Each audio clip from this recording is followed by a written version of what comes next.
Rekan-rekan mahasiswa Universitas Terbuka, untuk kali ini kita sudah memasuki sesi terakhir atau sesi ke-8 dari tutorial online, yang mana nantinya pada sesi yang ke-8 ini kita akan membahas mengenai kontribusi agama dalam politik. Berikut saya tampilkan slide materi kita, yang mana materi kita ini saya kutip semuanya dari modul MKDU 4221 yang merupakan sumber belajar utama dari pembelajaran mata kuliah PAI di Universitas Terbuka. Inilah materi kita yang merupakan pembahasan tutorial online sesi yang ke-8 ataupun sesi terakhir mata kuliah pendidikan agama Islam, yakni kontribusi agama dalam politik. Adapun yang diharapkan nanti setelah selesainya tutorial online ini, pembelajaran daring ini, yang pertama dapat menjelaskan kontribusi agama dalam kehidupan politik. Yang kedua dapat menjelaskan tentang peranan agama dalam mewujudkan persatuan dan kesatuan bangsa. Kita ke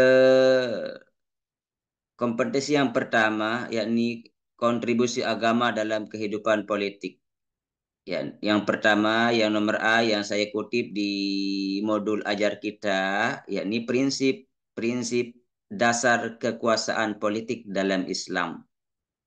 Sesuai dengan apa yang dijelaskan di dalam Al-Quranul Karim, dipaparkan di dalam Al-Quranul Karim, Quran Surat An-Nisa ayat ke-58 sampai 59, Allah Subhanahu wa taala berfirman, "Innallaha ya'murukum an tu'addul amanati ila ahliha wa idza hakamtum bainan nas an tahkumu bil 'adl. Innallaha ni'ma ya'idzukum bih. Innallaha kana sami'an basira. Ya ayyuhalladzina amanu athi'u Allah wa athi'ur rasul wa ulil amri minkum. Fa in tanaza'tum fi syai'in farudduhu ila Allah war rasul in kuntum tu'minuna billahi wal yawmil akhir. Dzalika khairu wa ahsanu ta'wila." Artinya sesungguh Allah menyuruhmu menyampaikan amanat kepada yang berhak menerimanya. Dan apabila kamu menetapkan hukum di antara manusia, hendaknya kamu menetapkannya dengan adil. Sungguh Allah sebaik-baik yang memberi pengajaran kepadamu. Sungguh Allah Maha mendengar, Maha melihat. Wahai orang-orang yang beriman, taatilah Allah dan taatilah Rasul, yakni Nabi Muhammad, dan ulil amri pemegang kekuasaan di antara kamu. Kemudian, jika kamu berbeda pendapat tentang sesuatu, maka kembalikanlah kepada Allah, yakni Al-Quran, dan Rasul, yakni hadis atau sunnah.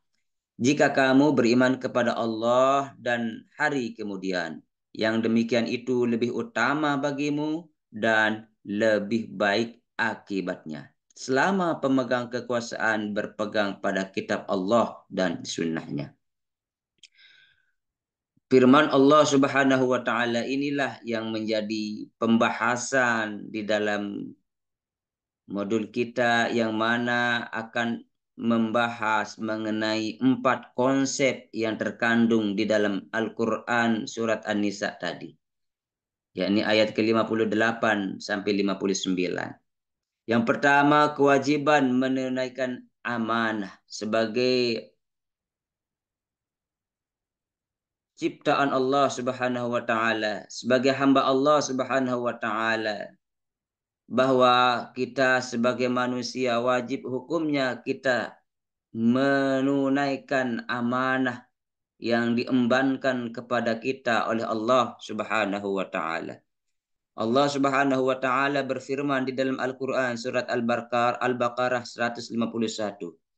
Kama arsalna fikum rasulan minkum yatlu alaikum ayatina wa yuzakkikum wa yuallimukumul kitaba wal hikmata wa yuallimukum ma lam takunu ta'lamun.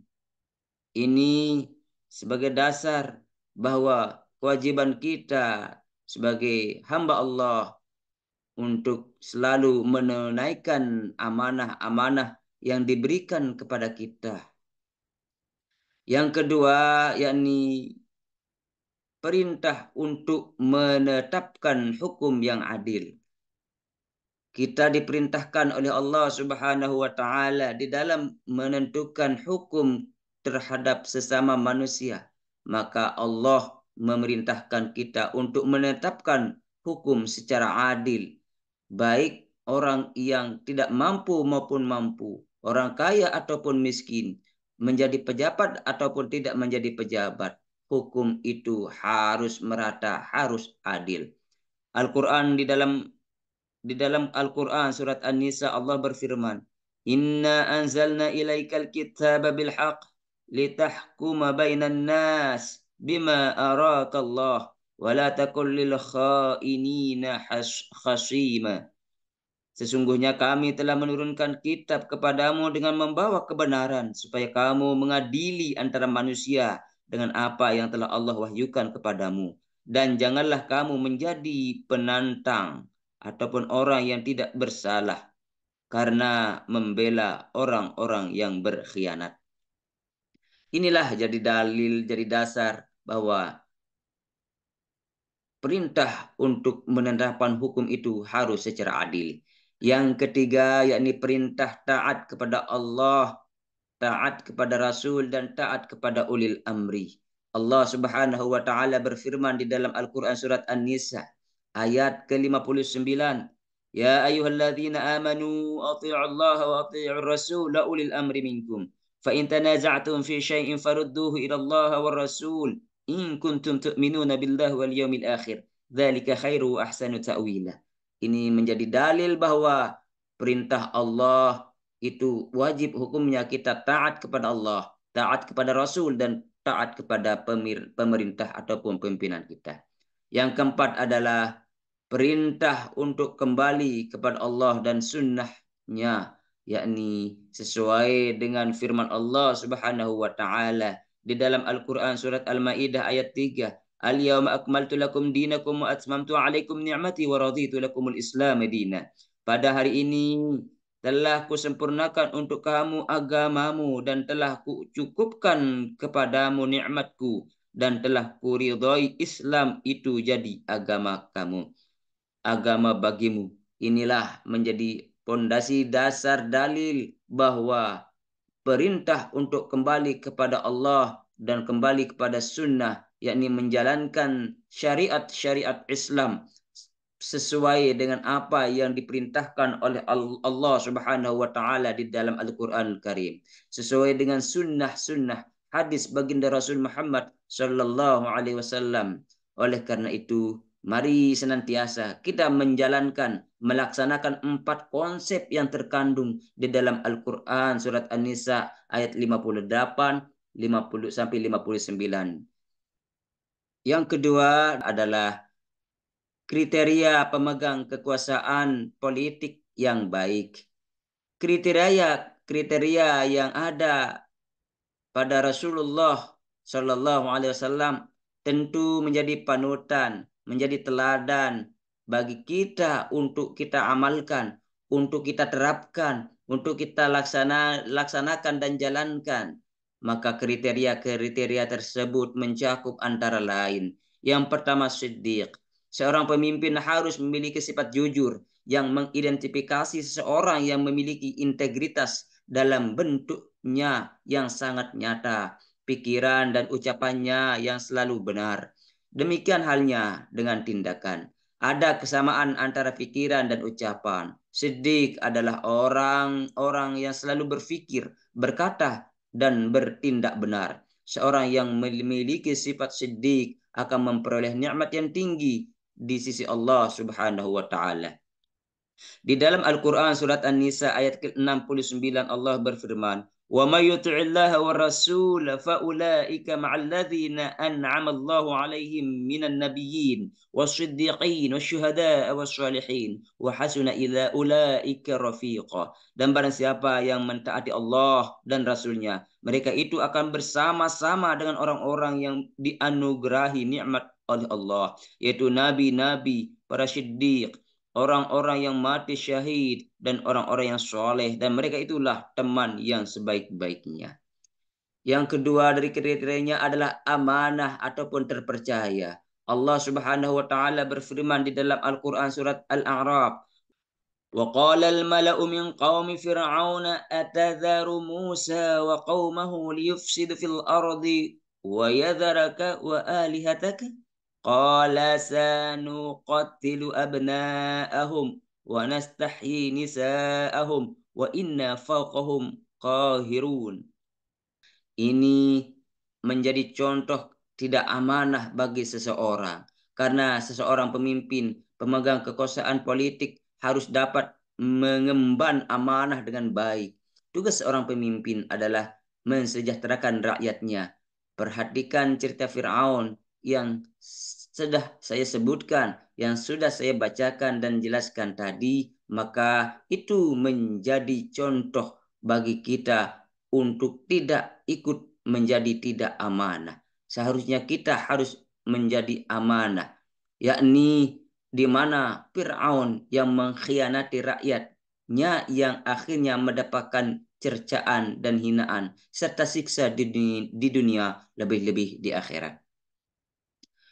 Yang ketiga adalah tablik. Tablik artinya menyampaikan. Sifat yang baik dari kepemimpinan dalam era modern ini harus memiliki keterampilan atau etika berkomunikasi, baik berupa ide-ide yang tersusun dalam sebuah rencana yang baik dan matang untuk dapat memaksimalkan potensi setiap warganya untuk mencapai tujuan bersama. Al-Quran mengajarkan beberapa cara untuk berkomunikasi dengan baik. Di antaranya Al-Quran surat An-Nisa ayat 63. Allah Subhanahu wa taala berfirman, "Ulaika alladzina ya'lamullaha ma fi qulubihim fa'rid 'anhum wa'idhuhum wa qul lahum fi anfusihim qawlan baligha." Mereka itu adalah orang-orang yang Allah mengetahui apa yang di dalam hati mereka. Karena itu, berpalinglah kamu dari mereka dan berilah mereka pelajaran dan katakanlah kepada mereka perkataan yang berbekas pada jiwa mereka. Begitu juga di dalam Quran surat Al-Ahzab. Ya ayyuhalladzina amanu taqullaha wa qulu qawlan sadida. Yakni hai orang-orang yang beriman, bertakwalah kamu kepada Allah dan berkata-katalah dan katakanlah perkataan yang benar. Dasar inilah Al-Quran inilah menjadi dalil bahwa kita dianjurkan untuk bisa berkomunikasi dengan baik dan sopan. Selanjutnya nomor 4 adalah cerdas. Seorang yang memegang kekuasaan politik harus memiliki kelebihan dalam bidang kecerdasan. Kecerdasan yang dimaksud bukan hanya kecerdasan intelektual, namun juga kecerdasan moral, kecerdasan emosional, dan kecerdasan spiritual. Yang kelima, keteladanan atau uswah. Seseorang yang memegang kekuasaan politik harus mampu menunjukkan keteladanan seperti yang dicontohkan oleh baginda Rasul Muhammad sallallahu alaihi wasallam.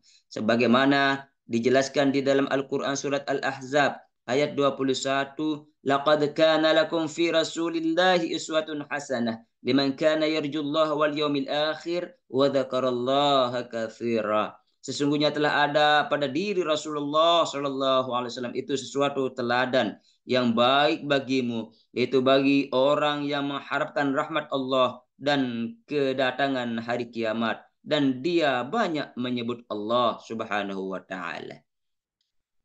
Berikutnya, kompetensi yang diharapkan adalah peranan agama dalam mewujudkan persatuan dan kesatuan. Ini diharapkan dikuasai dan mampu dijelaskan oleh rekan-rekan mahasiswa-mahasiswi setelah mengikuti pembelajaran ini. Ada beberapa prinsip yang diajarkan dalam Al-Quran. Yang pertama, prinsip persatuan dan persaudaraan. Allah Subhanahu wa taala berfirman di dalam Al-Quran surat Al-Baqarah ayat 213. Kanal nasu ummatan wahidah fab'atsallahu an-nabiyyin mubasysyirin wa mundzirin wa anzala ma'ahumul kitab bil haqq liyahkuma bainan nas fima ikhtalafu fihi wa ma ikhtalafa fihi illa alladhina utuhu min ba'di ma ja'atuhumul bayyinat baghyan bainahum fahadallahu alladzina amanu lima ikhtalafu fihi minal haqq biiznih wallahu yahdi man yasha ila siratim mustaqim. Ini menjadi dasar prinsip persatuan dan persaudaraan. Maksud dari prinsip persatuan dan persaudaraan yaitu dalam suatu komunitas masyarakat harus terjalin persatuan dan persaudaraan. Baik persatuan dan persaudaraan seagama maupun persatuan dan persaudaraan sosial serta persatuan dan persaudaraan kemanusiaan antar pemeluk agama. Suatu bangsa dan negara tidak akan berdiri tegak bila tidak terdapat persatuan dan persaudaraan antar kelompok masyarakat dalam negara tersebut. Karena persatuan dan persaudaraan merupakan pondasi dan faktor terbentuknya sebuah negara. Selanjutnya, yang kedua, prinsip persamaan. Allah Subhanahu wa taala berfirman di dalam Al-Qur'an surat An-Nisa, "Ya ayyuhan nasu taqu rabbakumul ladzi khalaqakum min nafsin wahidah wa khalaqa minha zawjaha wa batha minhuma rijalan katsiran wa nisaa'a wattaqullaha alladzi tasaaluna bihi wal arham innallaha kana 'alaikum raqiba." Dalam kaitannya dengan prinsip persamaan ini berkaitan dengan kemaslahatan umum yang menjamin hak-hak di antara semua warga negara tanpa membeda-bedakan kelompok, agama atau suku. Dalam prinsip persamaan ini, setiap warga negara mempunyai hak yang sama akan hak hidup, hak keamanan jiwa, hak perlindungan untuk semua golongan tanpa terkecuali. Artinya, setiap warga masyarakat mempunyai status yang sama dalam kehidupan sosial. Di antaranya yaitu hak membela diri, persamaan tanggung jawab terhadap negara, persamaan kewajiban terhadap negara, persamaan hak dalam memberikan saran dan nasihat, persamaan hak kebebasan dalam memiliki agama dan keyakinan, dan persamaan hak dalam mengatur kehidupan ekonomi masing-masing. Dengan begitu, tidak ada perbedaan antara manusia di antara suatu kelompok dengan kelompok lain, sama-sama diakui hak-hak sipilnya dan tidak ada satu golongan pun yang diistimewakan. Yang ketiga adalah prinsip kebebasan. Allah Subhanahu wa taala berfirman di dalam Quran surat Al-Baqarah, "La ikraha fid din, qad tabayyana ar-rusydu minal ghayy, faman yakfur bit-taghut wa yu'min billah faqad istamsaka bil 'urwatil wuthqa la infisama laha. Wallahu samii'un 'alim." Ini menjadi dasar bahwa ada prinsip kebebasan di dalam agama. Selain prinsip persatuan dan persaudaraan, prinsip persamaan yang harus diwujudkan pula, yaitu prinsip kebebasan yang merupakan hak dasar dalam hidup setiap orang, yang merupakan pengakuan atas persamaan dan kemuliaan hak harkat kemanusiaan seseorang. Bila kebebasan dibelenggu, maka yang akan terjadi adalah penindasan suatu golongan terhadap golongan lain. Dengan adanya kebebasan membuat setiap orang merasa kebebasannya dihargai dalam kemajemukan masyarakat. Karenanya prinsip kebebasan mutlak perlu dikembangkan dan dijamin pelaksanaannya guna terjaminnya kebebasan dalam masyarakat yang plural. Kebebasan utama yang diperlukan oleh manusia adalah kebebasan beragama. kebebasan dari perbudakan, kebebasan dari kekurangan, kebebasan dari rasa takut, kebebasan dari berpendapat, kebebasan dari bergerak, kebebasan dari penindasan, dan masih banyak yang lainnya. Namun, kebebasan di sini bukanlah kebebasan absolut berupa adanya batasan. Kebebasan di sini yaitu kebebasan untuk mendapatkan haknya yang dibatasi oleh hukum yang berlaku, dibatasi oleh hak dan kebebasan orang lain. Nomor 4 adalah prinsip tolong menolong. Di dalam Al-Quran, Allah Subhanahu wa Ta'ala berfirman di dalam surat Al-Maidah ayat kedua. Allah Subhanahu wa Ta'ala berfirman, "Ta'awanu 'alal birri wat taqwa wa la ta'awanu 'alal itsmi wal 'udwan. Wattaqullah innallaha syadidul 'iqab." Menjadi dasar, menjadi dalil ayat tadi sebagai prinsip tolong menolong. Diriwayatkan dalam sebuah hadis Rasulullah Shallallahu Alaihi Wasallam bersabda, dunia ini hanya untuk 4 golongan manusia. Satu di antaranya adalah hamba Allah yang mendapat harta dan ilmu. Lalu ia bertakwa kepada Allah dalam mengelola hartanya tersebut dan menyambung silaturahim. Dan ia sadar bahwa hartanya itu adalah hak Allah. Itulah kedudukannya yang paling baik bagi seorang hamba Allah. Tolong menolong yang dimaksud di sini tiada lain dalam konteks kebaikan dan ketakwaan kepada Allah. Sebaliknya, Islam melarang tolong menolong yang menjurus kepada dosa dan maksiat serta permusuhan. Dalam kaitan ini Islam menekankan pentingnya perbuatan kedermawanan atau filantropi, yaitu kewajiban menunaikan zakat, sedekah sunnah, infak, wakaf, hibbah, hadiah, serta wasiat. Infak, sedekah, dan zakat saling terkait satu sama lain. Infak secara umum artinya pengeluaran. Ini adalah konsep besarnya. Infak terbagi dua, yaitu infak wajib terdiri dari nafkah keluarga dan zakat, dan infak sunat yakni sedekah. Yang kelima, prinsip perdamaian. Allah Subhanahu wa Ta'ala berfirman di dalam Al-Quran surat Al-Hujurat, yakni innamal mu'minuna ikhwatun fa aslihu baina akhwaykum wattaqullaha la'allakum turhamun. Menjadi dasar, menjadi dalil bahwa prinsip perdamaian itu sangat dianjurkan di dalam agama kita. Dalam prinsip perdamaian ini, menghendaki tercapainya perdamaian di antara kelompok yang ada dalam negara tersebut. Sebab jika semua kelompok atau komunitas memelihara dan melaksanakan perdamaian, maka keamanan akan terwujud. Kemudian cara yang dapat ditempuh untuk mewujudkan perdamaian yaitu terdiri dari berbagai alternatif. Yang pertama dengan jalan perundingan atau negosiasi melalui jalur diplomatik untuk merundingkan perdamaian. Yang kedua memberikan ancaman kepada pihak yang enggan menerima perdamaian, baik secara militer atau melalui bidang ekonomi dengan cara mengembargo perekonomian. Yang ketiga, memberikan sanksi hukum. Yang keempat, apabila masih bersikeras enggan untuk berdamai, maka pilihan terakhir adalah memerangi pihak-pihak yang tidak mau tunduk kepada perdamaian.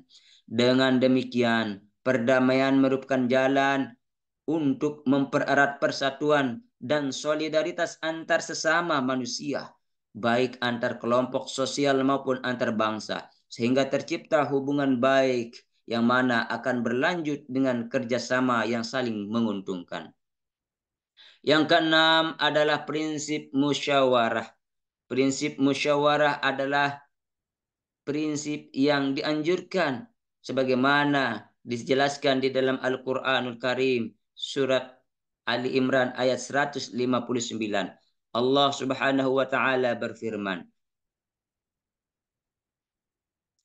فبما رحمة من الله لنت لهم ولو كنت فظا غليظ القلب لانفضوا من حولك فاعف عنهم واستغفر لهم وشاورهم في الأمر فإذا عزمت فتوكل على الله إن الله يحب المتوكلين. Menjadi dasar Allah Subhanahu wa taala memerintahkan kita untuk bermusyawarah terhadap segala sesuatu. Wasyawirhum fil amri. Begitu juga di dalam Quran surat Asy-Syura ayat ke-38 Allah berfirman, "Walladzina istajabu li rabbihim wa aqamus shalat wa amruhum syura bainahum wa mimma razaqnahum yunfiqun." Salah satu cara yang sangat dianjurkan oleh agama Islam dalam memecahkan masalah yang timbul dalam masyarakat adalah dengan musyawarah. Pentingnya masalah musyawarah dalam pandangan Islam. Sehingga satu di antara 114 surat di dalam ayat Al-Quran. Di dalam Al-Quranul Karim bernama Asy-Syura namanya ayatnya. Artinya musyawarah. Surat Asy-Syura bersifat makiyah. Artinya surat ini diturunkan di Mekah ketika kaum muslim masih merupakan kelompok minoritas di tengah-tengah kesombongan kaum musyrikin Quraisy yang mayoritas. Musyawarah dalam Islam bersumber dari Tuhan, maka pemimpin muslim yang bertakwa tidak akan merasa gusar jika mendengar kritikan dari rakyatnya yang mana saja. Ia akan menerimanya dengan lapang dada dan menjawabnya dengan kebesaran jiwa sebagaimana yang dikatakan oleh Umar bin Khattab kepada seorang wanita yang membantahnya dalam masalah pembatasan mahar. Umar salah dan wanita ini benar. Itulah pembahasan daripada materi inisiasi sesi 8. Mudah-mudahan penjelasan singkat ini bermanfaat bagi kita semua. Ini saya ambil poin-poin dalam modul ajar kita. Silakan membukanya dan membaca lebih luas. Dan silakan mencari sumber-sumber lain yang terkait dengan materi kita. Inilah materi inisiasi terakhir. Oleh karena itu, saya pribadi sebagai tutor online rekan-rekan mahasiswa-mahasiswi Universitas Terbuka, mohon maaf jika selama ini ada khilaf, ada tutur kata saya yang tidak berkenan. Semoga rekan-rekan dan kita semua sukses di dunia ilal akhirah insyaallah.